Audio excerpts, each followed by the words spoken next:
Hey guys, this is प्रीति। जैसा कि आप लोग जानते हैं, इस वीडियो में हम अमेंडमेंट्स के बारे में पढ़ेंगे, लेकिन मैं चाहती हूँ उससे पहले हम कुछ बेसिक चीज़ें हैं जिसके बारे में एक बार प्रीव्यू कर लेते हैं उसका। When constitution adopted 26 November 1949, constitution came into force 26 जन 1950, प्रीएम्बल पास्ड ऑन 22 जन 1947, नेशनल फ्लैग अडॉप्टेड 22 जुलाई 1947 और national song and national anthem 24 जन 1950। नेशनल सॉन्ग हमारा कौन सा है? Vande Mataram. And national anthem हमारा जन गण मन है। ओके, चलिए आ जाते हैं हम अमेंडमेंट्स पे। जैसे कि प्रीवियस वीडियो में मैंने आपको बताया था कि हमारी जो अमेंडमेंट है वो 105 है कॉन्स्टिट्यूशन में। ओके, अब हम देख लेते हैं ये अमेंडमेंट का जो प्रोसीजर है वो किस आर्टिकल में है, जो कि आर्टिकल बात करता है 368 अमेंडमेंट्स के बारे में, जो कि पार्ट 20 में है। और ये प्रोसीजर कहाँ से लिया गया था? Taken from south Africa. Bill इसका कहाँ कहाँ इंट्रोड्यूस हो सकता है? Lok Sabha and Rajya Sabha. Okay, first amendment की सबसे पहले बात कर लेते हैं। गाइस, मैं आपको अभी भी बता देती हूँ, मैंने सिर्फ इम्पॉर्टेंट अमेंडमेंट्स के बारे में ही इस वीडियो में जिक्र किया है और इस वीडियो में समझाया है। सारी अमेंडमेंट्स मैंने नहीं बताई है क्योंकि सारी अमेंडमेंट्स बहुत ज़्यादा इम्पॉर्टेंट भी नहीं है, बट जो इम्पॉर्टेंट अमेंडमेंट है उसी के बारे में मैंने आपको इसमें बताया है। चलिए, सबसे पहले फर्स्ट अमेंडमेंट के बारे में बात कर लेते हैं, जो कि 1951 में हुई थी। इससे रिलेटेड कुछ केसेस थे। चंपकम दोराई केस जो कि फेमस केस है, रोमेश थापर केस भी फेमस है और कामेश्वर सिंह केस भी फेमस है। अब इस केस में ये केस, तीनों केस इससे रिलेटेड हैं। 9th शेड्यूल जो है वो एड ऑन हुआ था फर्स्ट अमेंडमेंट के बाद। 9th शेड्यूल क्या है? To protect the land reform and other law. Okay, और क्या ऐड हुआ था? Add 3 more ground of restriction, article 19। Okay, article 19 क्या है? सभी को पता होगा, फ्रीडम ऑफ स्पीच है हमारा article 19। Public order, friendly relation with foreign state and incitement to an offence. Okay, तो ये हमारा अमेंडमेंट फर्स्ट है। ओके, चलिए नेक्स्ट पेज पे आते हैं। के firstly let's talk about recent amendments. 101 संशोधन 2016, इसमें क्या हुआ था? ऐड किया गया था जीएसटी को। जीएसटी आप सभी ने सुना भी होगा एंड भरा भी होगा। ये ऐड ऑन हुआ था 1 जुलाई 2017 को। ठीक है, मतलब केम इनटू फोर्स में आया था 2017 को। नेक्स्ट हम सेकंड पॉइंट एक बार चेक कर लेते हैं, क्या है? 103 अमेंडमेंट 2019, जिसमें कि reservation for economical weaker section. Guys, आपने EWS किसी भी सरकारी एग्ज़ाम फॉर्म को अगर आप भरते हैं तो उसमें आपने EWS ज़रूर सुना होगा। चलिए देख लेते हैं EWS में क्या, EWS को क्या क्या रिजर्वेशन मिली थी। 10% reservation to EWS in central government jobs. दूसरा क्या हुआ था? ऐड किया गया था article 15 clause 6 in educational reservation.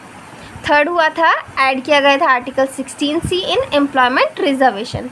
चलिए, रिजर्वेशन की तो बात हो ही रही है, तो आपने सुना होगा 19 सितंबर को एक बिल पास हुआ है लोकसभा में, जो कि वुमेन रिजर्वेशन की बात करता है।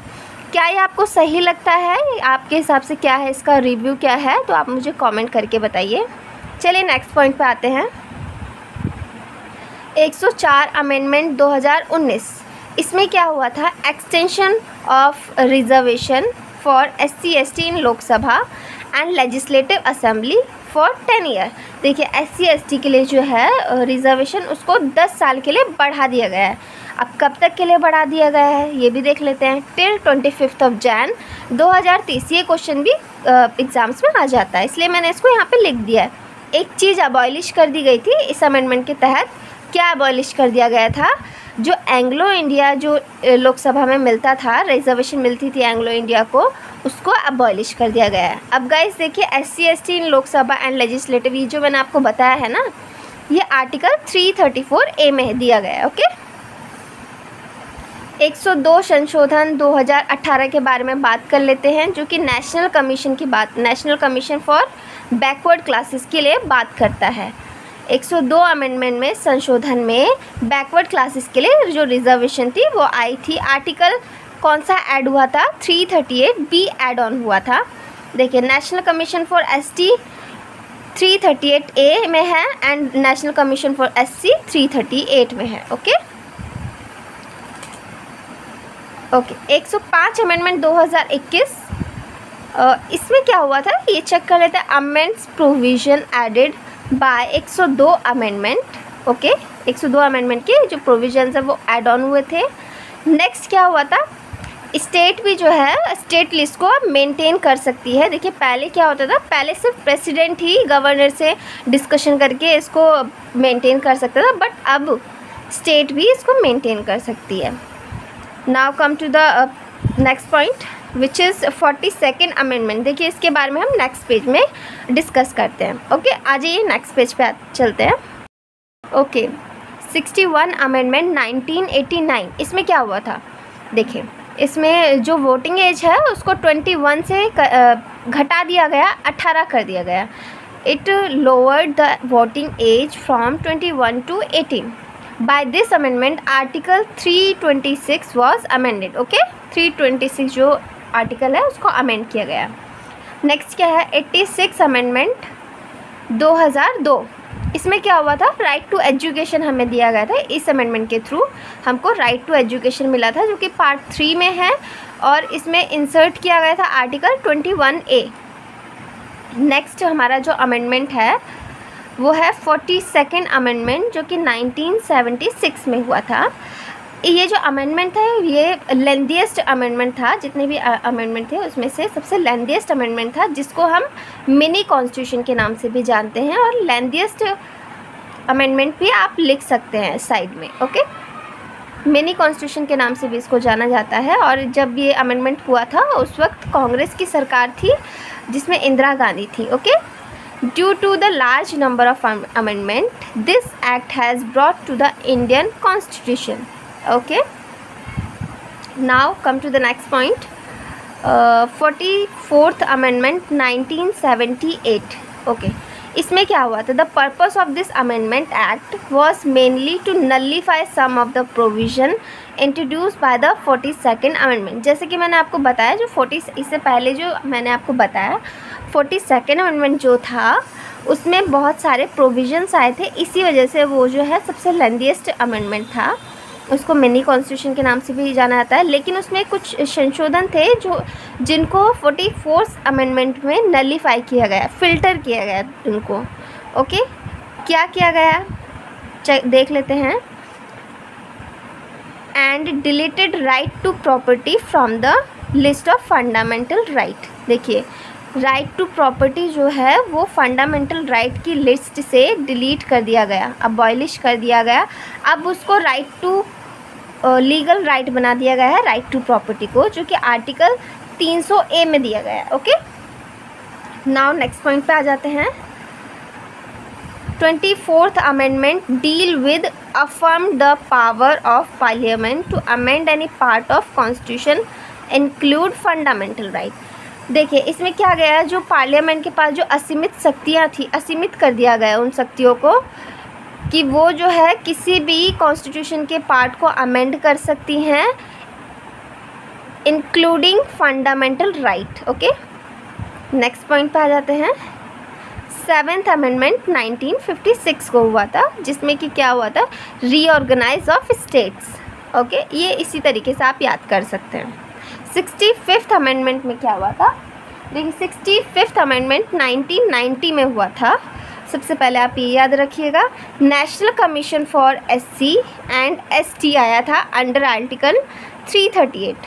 सबसे पहले अंडर आर्टिकल 338 में national commission for SC ST आया था, बट आफ्टर 89th अमेंडमेंट 2003 में जो हुआ था उसके बाद जो है SC का और ST का दोनों को सेपरेट कर दिया गया, जिसमें कि अब SC का जो नेशनल कमीशन है वो 338 में दिया गया है, ST का 338A में।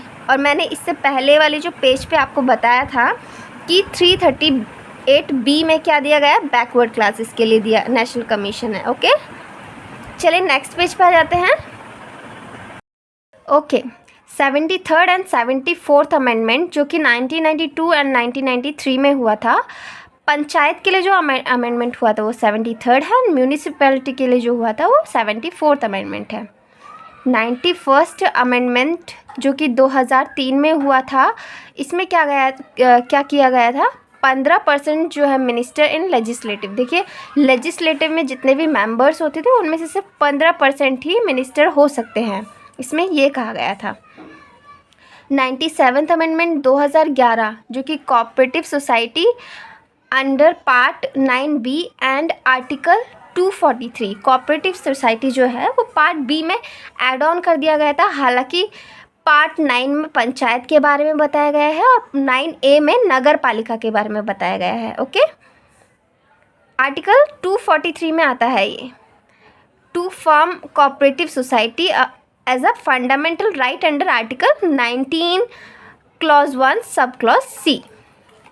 ओके, नेक्स्ट पॉइंट पे आते हैं। 99th अमेंडमेंट जो कि 2014 में हुआ था, इसमें क्या हुआ था, इस्टेब्लिश किया गया था NJAC। NJAC की फुल फॉर्म मैं आपको बता देती हूँ, national judicial appointment commission. Okay, हालांकि ये जो NJAC है इसको 2015 में रद्द कर दिया गया था और ये कहा गया था कि पहले से जो चली आ रही प्रणाली है, कोलिजियम है, उसी को ही रखा जाएगा। Okay, now come to 100th amendment जो कि 2015 में हुआ था। इसमें क्या बात की गई थी, land exchange between India and Bangladesh की बात की गई थी। अब ये जो 3 अमेंडमेंट हैं इनको हम साथ में देख लेंगे, क्योंकि देखिए आपको मैं एक चीज़ बताना चाहूँगी कि 1967 से पहले हमारी जो कंट्री है उसमें टोटल 14 लैंग्वेजेस थी। ओके, आप सभी को पता होगा, लेकिन अभी कितनी लैंग्वेजेस हैं, 22 लैंग्वेजेस हैं। ओके, तो कौन कौन सी लैंग्वेज किस अमेंडमेंट के बाद ऐड ऑन हो गई है वो एक बार हम चेक कर लेते हैं। देखिए 21st अमेंडमेंट 1967 में जो हमारी लैंग्वेज ऐड हुई है वो Sindhi language was added in 8th schedule. 71st amendment में हमारी कौन सी लैंग्वेज ऐड ऑन हुई है, 71st अमेंडमेंट 1992 में हुआ था, जो कि Konkani, Manipuri, Nepali language were added. Okay, एक ये लैंग्वेज हो गई, 1 2 3 4 लैंग्वेजेस ये हो गई। बाकी 92nd अमेंडमेंट 2003 में जो हुआ था उसमें कौन कौन सी लैंग्वेजेस हो गई हैं, Bodo, Dogri, Maithili and Santhali language were added in the constitution. Okay, total हमारी 22 लैंग्वेजेस हो गई हैं। ओके गाइज़, अगर आपको मेरी ये वीडियोस अच्छी लगी है, इसी तरीके की वीडियोस आप देखना चाहते हैं तो आप मुझे सब्सक्राइब कीजिए, फॉलो कीजिए। Okay, bye guys.